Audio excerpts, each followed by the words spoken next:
Distinguished representatives of the Ministry of Agriculture, other ministries, departments, and agencies, my colleagues from the United Nations Organization, colleagues from the international financial institutions, as well as representatives of other organizations and partners.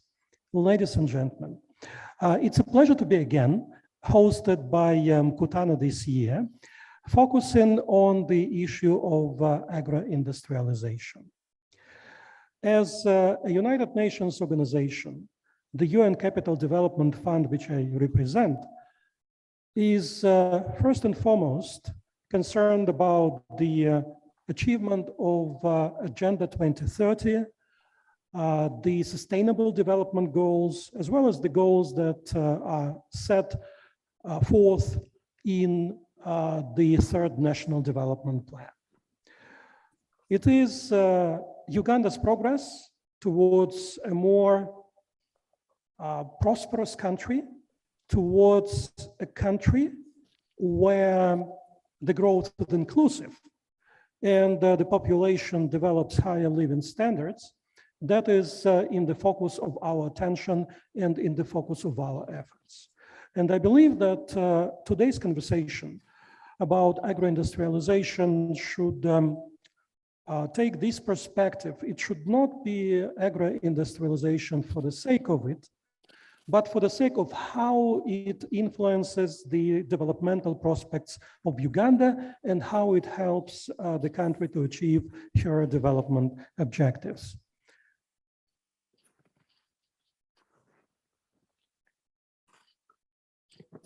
Allow me to share a few charts with you. And let me start with, I would say, a relatively good news about the overall state of Uganda's economy. Structural transformation is a reality in Uganda. If you look at the changes in productivity and in the movement of labor force, you will immediately see that in the period between 2000 and 2017, there has been a move of labor force from low productivity to higher productivity sectors. Agriculture, as you can see, has lost a large number of workers, whereas the main winner in terms of getting additional labor force has been the service sector.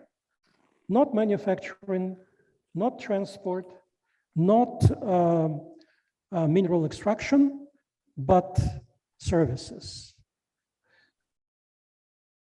So this structural transformation is a transformation with a question mark, because the sectors that have gained most additional workers are not necessarily the sectors with the highest productivity. When we take a more granular look at how labor productivity developed in across different sectors,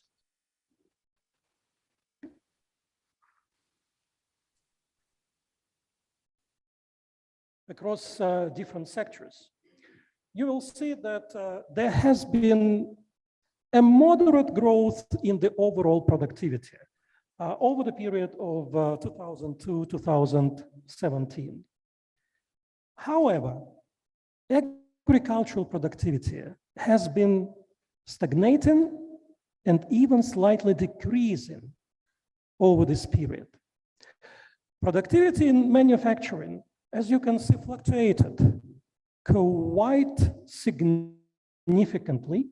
And when you look at the overall gains, they're kind of questionable as well because of these significant fluctuations.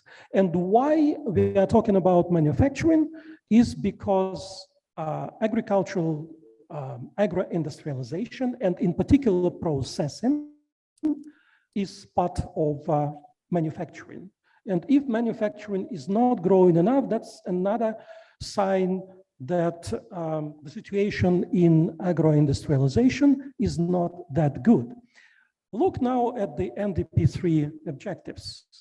It envisages 2.2% increase, annual increase in the agricultural sector overall. There is a very impressive, I would say, and very challenging task of a 40% increase in labor productivity in the agro-industrial value chain. And the sector should also create 100,000 new jobs along the value chain. Unless we take agro-industrialization seriously, and it is given a significant boost, we will not be able to achieve these targets. Let me remind you, go into the issue of employment. Uganda is getting about 600,000 new entrants to the labor market every year. Every year. The number of new jobs that the economy creates is just 1/5 of that. So we are talking not only about labor productivity, but we are also talking about the overall level of economic development, the well-being of people, and also undesirable social consequences of a situation where a large number of young people remain unemployed or remain partly employed. Let me now go to the next slide, which shows the regional comparatives of productivity in agriculture between Uganda and some other African countries. As we said before, agricultural productivity in Uganda has been stagnating or slightly decreasing. If you look at the dynamic over starting from 2012, neighboring Rwanda was lagging almost twice behind Uganda in terms of labor productivity in agriculture. Since then, Rwanda has closed that gap, partly because agricultural productivity in Rwanda has been on the rise, and partly because that productivity in Uganda has been on decline. But you will also notice that the gap between Uganda and the other countries here in this chart is growing because of that. There has been some slight increase, with the exception of probably South Africa, where there has also been some decrease, but there has been increase on those other. South Africa is so wide now that decrease in labor productivity in agriculture in South Africa does not really impact the gap between the two countries. The implication of this situation, I know we are going to talk about the African Free Trade Agreement today and the prospects that it creates for Ugandan agro-industrialization.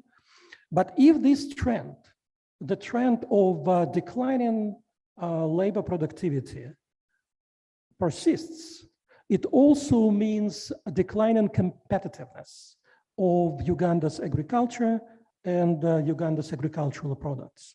So the country may not be able to benefit from the African Free Trade Agreement as much as it can and as it should.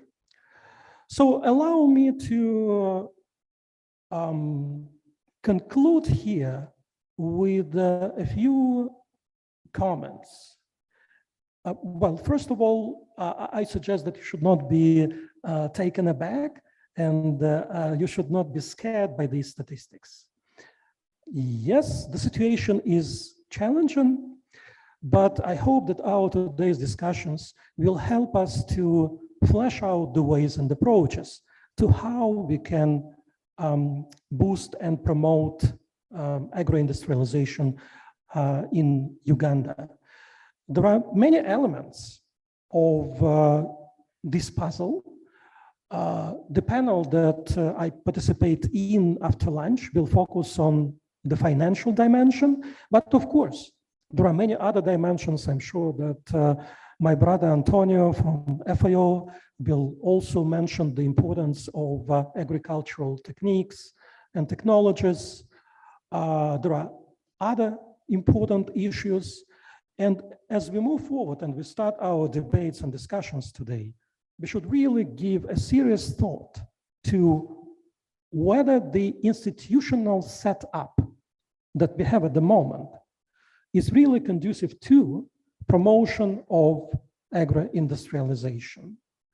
Does that setup provide enough incentives, experience sharing, and knowledge sharing, skills development, and last but not least, of course, affordable finance for agro-industrialization?